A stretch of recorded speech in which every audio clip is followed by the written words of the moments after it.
Hello दोस्तों, स्वागत है आपका एसएससी बीजी ट्यूट्स में। तो सिडबी ने ग्रेड ए, जिसे हम असिस्टेंट मैनेजर भी कहते हैं, उसकी रिक्रूटमेंट निकाल दी है 2022 की।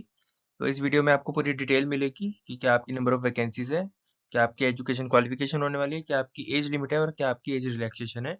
ए टू जेड इन्फॉर्मेशन मिलेगी। अगर इस चैनल पे नए हो तो प्लीज़ सब्सक्राइब कर देना एंड शेयर कर दो इस वीडियो को उन सभी एस्पिरेंट्स के साथ जो भी बैंकिंग एग्जाम की तैयारी कर रहे हैं। तो चलिए हम शुरू करते हैं अब।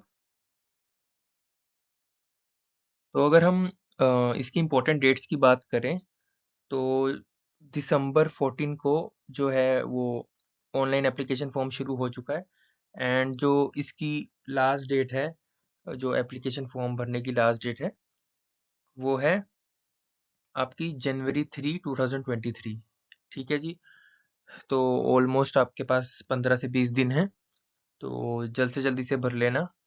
एंड जो भी इन्होंने टेंटेटिव डेट बताई है ऑनलाइन एग्जामिनेशन की, वो इन्होंने बताई है जनवरी फेब्रवरी के आसपास, या तो लास्ट वीक ऑफ जनवरी या फर्स्ट वीक ऑफ फेब्रवरी के आसपास ये हो सकता है, लेकिन ये 2023 में होगा जो भी आने वाला है।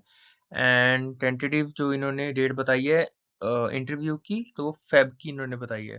तो देयर आर चांसेस कि जनवरी के लास्ट वीक तक जो है ऑनलाइन एग्जाम है जो वो हो जाएगा।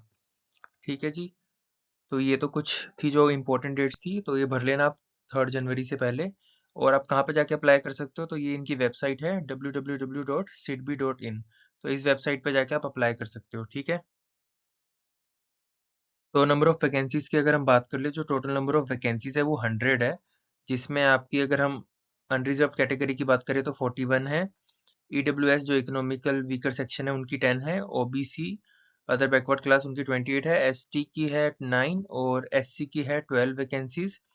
वैसे ही जो पर्सन विद बेंचमार्क डिसेबिलिटी है उसमें एचआई जिन्हें हियरिंग इम्पेयर्ड है वो उनकी 1 है। वैसी ओसी जिन्हें ऑर्थोपेडिकली जो ऑर्थोपेडिकली चैलेंज है उनकी 1 है। वैसी सिमिलरली वीआई की 1 और एमडी/आईडी की भी 1। तो जो टोटल आपकी वैकेंसीज है वो 100 है। यहाँ पे इन्होंने आपको सैलरी के बारे में भी बताया, तो आपकी जो अप्रोक्स सैलरी होने वाली है वो 70,000 के आसपास होने वाली है। ठीक है जी।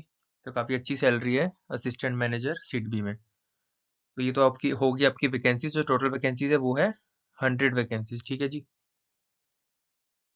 तो अब इसकी अगर हम एजुकेशन क्वालिफिकेशन की बात कर लें, तो ये जो रिक्रूटमेंट हो रही है वो असिस्टेंट मैनेजर पे हो रही है आपकी रिक्रूटमेंट, और स्ट्रीम आपकी जनरल स्ट्रीम रहेगी। तो जो एजुकेशन क्वालिफिकेशन है वो है, इन्होंने बोला है पोस्ट ग्रेजुएशन हो सकती है किसी भी स्ट्रीम से, प्रेफरेबली बोला है कॉमर्स, इकोनॉमिक्स या मैनेजमेंट, बट वैसे किसी भी स्ट्रीम से हो सकती है। बैचलर डिग्री किसी भी स्ट्रीम से हो सकती है, या इंजीनियरिंग डिग्री आपकी, या डिग्री इन लॉ, और या तो आपने सीए, सीएस या सीडब्ल्यूए कर रखा हो। ठीक है। या आपने पीएचडी भी कर रखी हो। तो इन शॉर्ट सारे एक तरह से इसमें एलिजिबल है, चाहे किसी ने बैचलर्स डिग्री कर रखी हो, किसी ने पोस्ट ग्रेजुएशन डिग्री कर रखी हो, किसी ने लॉ में कर रखी हो, किसी ने इंजीनियरिंग में कर रखी हो, बीटेक बी सब, बीएससी वाले सब इसमें एलिजिबल है। ठीक है। और इसमें एक और नोट लिखा है इन्होंने कि जो कैंडिडेट फाइनल ईयर में है वो भी इसे अप्लाई कर सकते हैं, बट एक कंडीशन दी है कि इंटरव्यू के टाइम पे जो उनके पास है उनके पास उनकी डिग्री होनी चाहिए। जो उनकी फाइनल डिग्री होती है ना, काफ़ी बच्चों का एग्जाम हो जाता है फाइनल ईयर में और डिग्री काफ़ी लेट आती है। तो इसलिए इन्होंने बोला डिग्री इन्हें ओरिजिनल फॉर्म में चाहिए जब आपका इंटरव्यू होगा, जो कि फेब में हो जाएगा 2023 में। ठीक है जी। तो ये तो है इनकी एजुकेशन और क्वालिफिकेशन।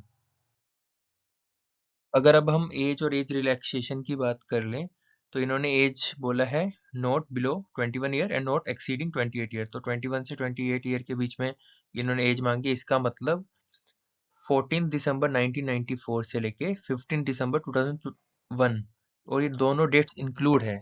इनके बीच में जिनकी डेट ऑफ बर्थ आती है, ये इस डेट पे भी जिनकी डेट ऑफ बर्थ आती है वो ये फॉर्म भर सकते हैं। अब इसमें एज रिलैक्सेशन भी है। तो पहले मैं आपको बता दूं कि इस बार ईडब्ल्यूएस को कोई एज रिलैक्सेशन नहीं दिया गया है सिडबी की तरफ से।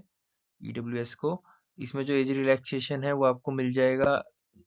एक तो एस सी एस टी को 5 ईयर्स का है, ओबीसी को 3 ईयर्स का है, और पर्सन विद बेंचमार्क डिसेबिलिटी जो ईडब्ल्यूएस वाले हैं और जन अनरिजर्व कैटेगरी वाले हैं उन्हें 10 ईयर्स का, and person with benchmark disability OBC उन्हें 13।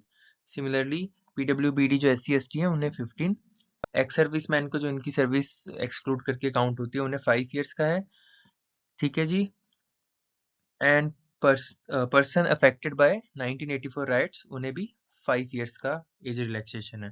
तो ये तो हो गया आपकी एज और एज रिलैक्सेशन की बात। तो मेन जो एज है, जो नॉर्मल हम देखते हैं, वो है 21 से 28 ईयर्स, और जो है 14 दिसंबर 1994 से लेके 15 दिसंबर 2001 तक। और एज इन्होंने एज ऑन मांगी है आपकी दिसंबर 14, जो इसकी स्टार्टिंग डेट है फॉर्म भरने की। ठीक है जी। अगर हम एग्ज़ाम पैटर्न की बात कर लें, तो ये काइंड ऑफ एक मेंस लेवल का एग्ज़ाम जो इसका है, उस लेवल का इसका एग्ज़ाम आता है। इसका कोई प्री लेवल नहीं होता, इसका एक ही एग्ज़ाम होता है, उसके बाद आपका डायरेक्ट इंटरव्यू हो जाएगा। तो आपका क्या आता है, आपका इंग्लिश लैंग्वेज आ जाता है, आपका जनरल अवेयरनेस आ जाता है, जिसमें स्पेशली ये बैंकिंग एंड फाइनेंशियल सेक्टर से क्वेश्चन पूछते हैं।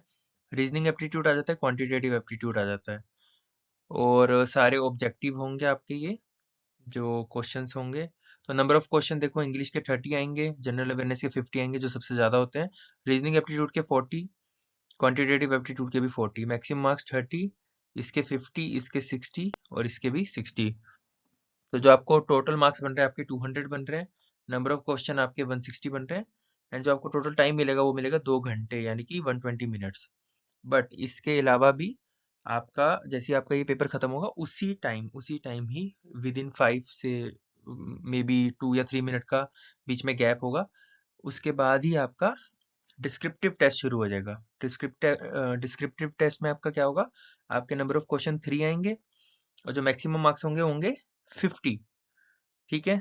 तो ये 200 + 50 टोटल मार्क्स कितने हो गए, 250 मार्क्स का पेपर हो गया, और टोटल क्वेश्चन हो गए 163, क्योंकि 160 + 3।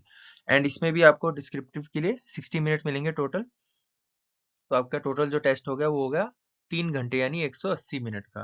तो डिस्क्रिप्टिव में आपका क्या आएगा, आपका एक तो आएगा आपका एसे राइटिंग आएगा ऑन फाइनेंशियल बैंकिंग। ठीक है।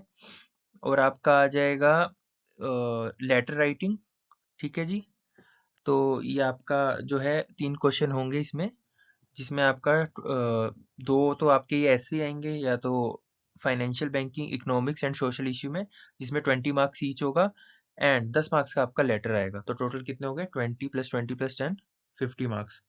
ठीक है। तो ऐसा कुछ आपका एग्जाम पैटर्न रहने वाला है। ये थोड़ा मेंस लेवल का होता है, अगर हम IBPS SBI से कंपेयर करें, तो ये मेंस लेवल के जो होता है इनका एग्जाम होता है। एंड उसके बाद आपको डायरेक्ट इंटरव्यू के लिए बुलाया जाता है, जो भी इसमें सिलेक्ट होते हैं। एंड इसमें जो नेगेटिव मार्किंग वो है आपकी 1/4।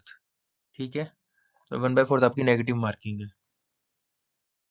अगर हम एप्लीकेशन फीस की बात कर लें अब, तो एप्लीकेशन फीस अगर हम देख ले, जो जनरल कैटेगरी, OBC और EWS कैटेगरी की है, वो है 925। ठीक है।